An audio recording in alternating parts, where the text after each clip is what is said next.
Brother lads, welcome back to the Cossy Arsenal podcast. My name is Cossy. Welcome back to a brand new video. This is your latest Arsenal news and transfer news as well. Yep, we've been premium lazy this summer. Laziest club at the moment.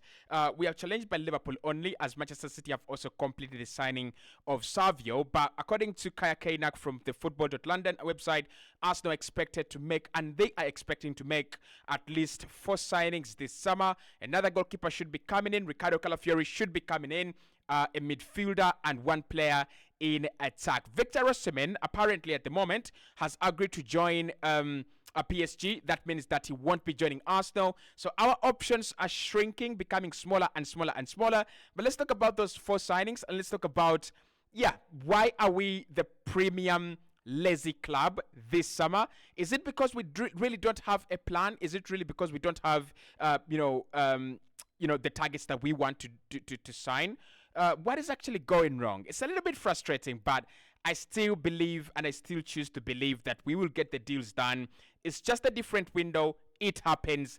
Life changes. Now, according to Kaya Kainak, he says that Arsenal is still expected to make 4 signings this summer, and 2 signings could come in before pre-season. Mikel Arteta thinks that he needs a goalkeeper before Sunday as we travel to the USA, and Dan Bentley looks like the most likely option to come in before Sunday in the goalkeeping department. So Raya will not be part of the Bournemouth game and Manchester United game, possibly the Liverpool game as well, and so will Aaron Ramsdale. So Arsenal need 1 goalkeeper that we can use in pre-season. At the moment, we can use Tommy Setford. We can use, I don't know if Tommy Setford will be ready to go because he's just signed for Arsenal. But we can use Tommy Setford. We can also use Carl Hayne in goal. So I think Mikel needs a senior member of the squad in goal as part of the tour. And that is where Arsenal are prepared to go back and try and sign the world's goalkeeper, Dan Bentley. The problem with this deal is that there is a very huge difference in terms of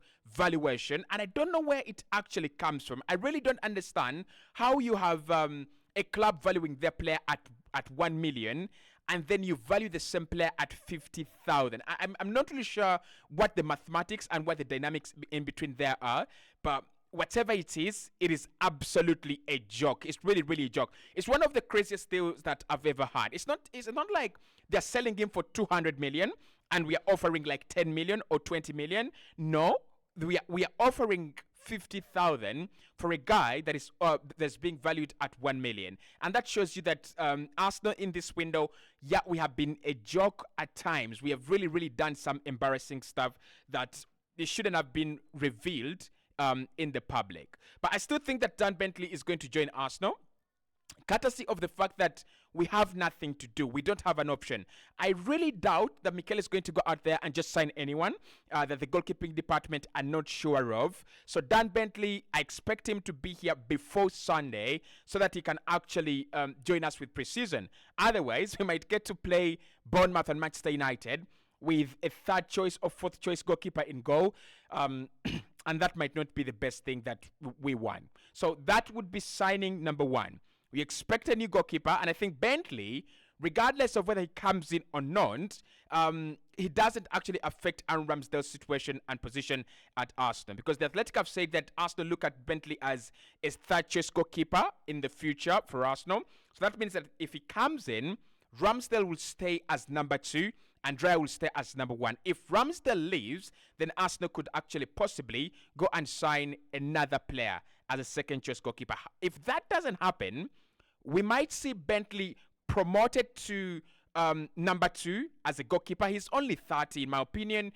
He's played for some good clubs, Championship, Wolverhampton Wanderers as well. I don't think he's a bad goalkeeper. So we could see him promoted to option 2 if Ramsdale leaves later on in the window and we don't get to replace him. But at least at the moment, he's the biggest chance. I can't believe I'm saying this. Dan Bentley is the biggest chance we have at signing a player this week. That is the biggest chance. Of course, with Tommy Setford, who could be, an academy player. The second one that Kaya Kainak talks about is Ricardo Calafiori, and he says these two are being eyed by Mikel Arteta as players that could join the club before the start of preseason, before the USA tour. Ricardo Calafiori's deal at the moment is stagnant. That's according to Fabrizio and the Telegraph. It is stagnant because there is a very, very big discrepancy between these two clubs on how much is going to be paid and how. So Arsenal saying if we're going to give you 50 million euros, then it's going to be part of it is going to come in add-ons and bonuses. And Bologna saying if you're giving us 50 million euros, it has to be straight down, as the full amount.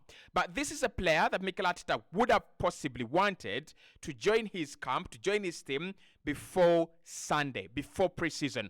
And I also think it makes a lot of sense for you to bring in a new left back and they start preseason. This Arsenal left-hand side, honestly, has been a joke last season. I don't think Declan Rice really, in my opinion, had any support from Gabriel Martinelli or anyone at left back. I think we have to rebuild the relationships. We have to build the patterns on the left-hand side. I think on the right-hand side, it's okay. Ben White didn't even go to the Euros. Odegaard didn't go to the Euros as well. It's only Saka that's not there. And Partey didn't go to the Euros as well. And we know that we know that Partey is right-hand side oriented. He always passes the ball and plays the ball into the right-hand side of the pitch. It's the left-hand side that we are struggling with. And yes, I know that Bologna are in the wrong here. Arsenal are not in the wrong. I know that Bologna are in the wrong. But I've seen that Newcastle are trying to sign Murillo. And this is my thing with this is my problem. If Murillo goes to Newcastle and the Ricardo Calafiori deal keeps on stalling, why don't we go and sign Murillo? When I look at Murillo, listen, when I look at Murillo, with his Premier League experience, he's had a very good season as well. We could go and sign Murillo and we'll get the same thing we want with Ricardo Calafiori. There is no difference between Murillo and Calafiori. None of them is world class. None of them is title changing or title defining. None of them is going to win the title for Arsenal. So for me, instead of waiting for Calafiori for a whole week plus another week, why don't we just go and get Murillo? Why don't we go and get maybe, I don't know, Jared Branthwaite? Because 50 million euros for Jared Branthwaite, if that could be accepted by Everton, well and good. If it can't be accepted, can we actually move on? Because left back is going to be a key part of our season next season. It's going to be a very important part of our team next season. And getting a left back before preseason, that's going to be like magical wonders. That's going to do magical wonders for Mikel Arteta. He wants to build that relationship, those patterns, that cohesion on the right hand side, on the left hand side, just like we have on the right. And at the left hand side right now, we don't have anything. It's only Declan Rice. Apart from Declan Rice, who we are not even sure is going to play in that position next season. Because if Rice is going to play as a 6 next season, then on the left-hand side right now, Trossard and Martinelli are still in holiday. Calafiori has not signed. The manager doesn't trust the left backs there. It's a distorted side of the lineup. So I thought Ricardo Calafiori, and I think Arsenal have actually done well in terms of getting the right steps done, agreeing a fee with the player, wages and everything, personal terms, and then going out to Bologna, offering our money. The fact that they have not chased it, they also know that's a good offer.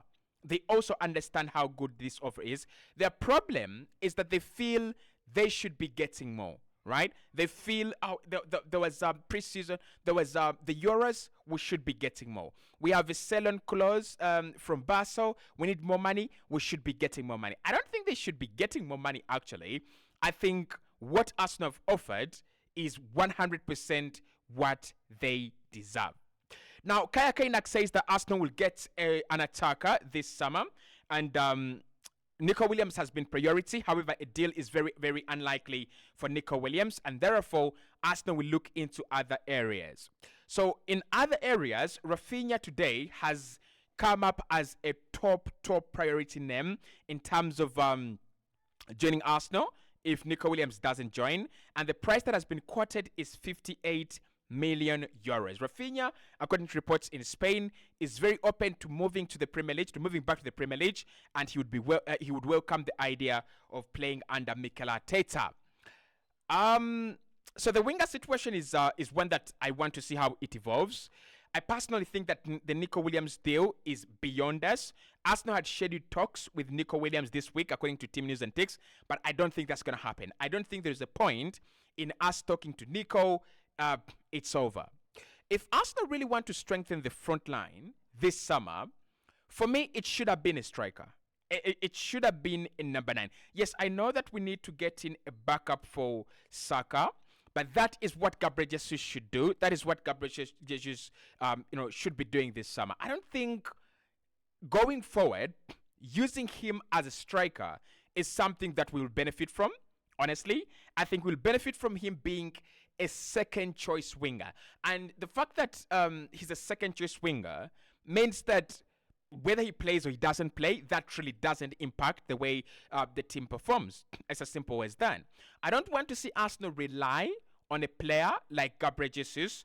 I don't want to see Arsenal rely on Reece Nelson once again. I want us to rely on players that the manager feels they can give him value, but also players that can give us value regardless of what the manager thinks. So Rafinha is an interesting one because for him, he's a player that's out there and he's looking to turn his career around. And I'm not saying turn his career around that he's having a very, very bad career or a very, very bad time, in his career. But why he needs to turn his career around is he's gone to Barca from Leeds United and he thought he was going to be an important player. All of a sudden, there is Dembele, there is Ferran Torres, and he was important. He played some games, but now with Nico Williams going to Barcelona and Lamine Yamal there as well, you do not expect Rafinha to be as important under Hansi Flick as he was under Xavi. So I think for him, it's about getting where to play football. It's about getting enough game time. And when I look at him, I'm like, you cannot get into the Barcelona side. I don't think Rafinha really gets into this Arsenal side right away. No. But in terms of him being able to play on the left wing and the right wing, for Leeds United, at times he played in a free role, at times he played on the left wing, at times he played on the right wing, and it actually usually worked out. So I'm like, if Rafinha can play on the left and on the right, around 58 million euros, which can actually reduce to 50 million euros, around there, I think that would be a good deal. I think that would be a deal that Arsenal could benefit from. I don't think we're going to sign a striker this summer. I'm kind of giving up, right? We're going to talk about Osimhen a little bit. But I think with the likes of Osimhen now off the market, I don't think Arsenal are really going to sign a striker. Because, listen, in every position that we have been linked with, all the players that we have been linked with have gone. Midfielders have gone, defenders have gone, attackers have gone. And now the serious strikers have started being picked up on the market. At times, at first we felt if Arsenal really don't sign Osimhen, he won't go to PSG, therefore no one will sign him. Then he agrees a deal to go to PSG, according to Romano. So that means that all the players that we want are gone. So whereas we have expressed low-key and outright laziness, all the other clubs are not actually as lazy as we are. All the other clubs are doing deals. So for me, Rafinha, if that is what is available, then we've got to take him. We've got to take him. So the fourth signing would come in midfield, and Arsenal still feel like they will add a midfielder this summer. And Mikel Merino is on top. However, the stories that are coming out of Spain today are showing that Arsenal are not leading the race to sign Mikel Merino. It is actually Atletico Madrid that are leading the race to sign Mikel Merino this summer. That's quite interesting. That's quite very, very interesting. Diego Simeone sees the player as a very important part of his squad. And don't be surprised if at any point in time we hear past terms agreed with ATM, and here we go. So with Mikel Merino now closer to Atletico Madrid than Arsenal, ATM being ahead of us in that deal, Nico Williams, Barcelona ahead of us. Midfielders, they've been signed. Everyone is gone. Attackers, Osimhen is gone to PSG. I'm kind of asking I'm asking myself, how are we going to see these 4 signings? Who is really going to, who are really going to be the players that Arsenal are going to sign? And when I woke up this morning, I didn't really wake up in the morning. I woke up like at midday, 1 p.m. It just came to my mind. I'm like, maybe Arsenal are signing no one. Maybe Arsenal are not going to sign anyone. And that's a big possibility, by the way. I mean, that's a very big possibility that Arsenal look into the market and they're like, we wanted to strengthen, but we didn't see good market opportunities. Because there is no way you can explain that all the players that you've been linked with are signing for other clubs, and you're the only club that is not signing players, and you're still optimistic that you'll get deals done, and yet the players on your shortlist are being taken.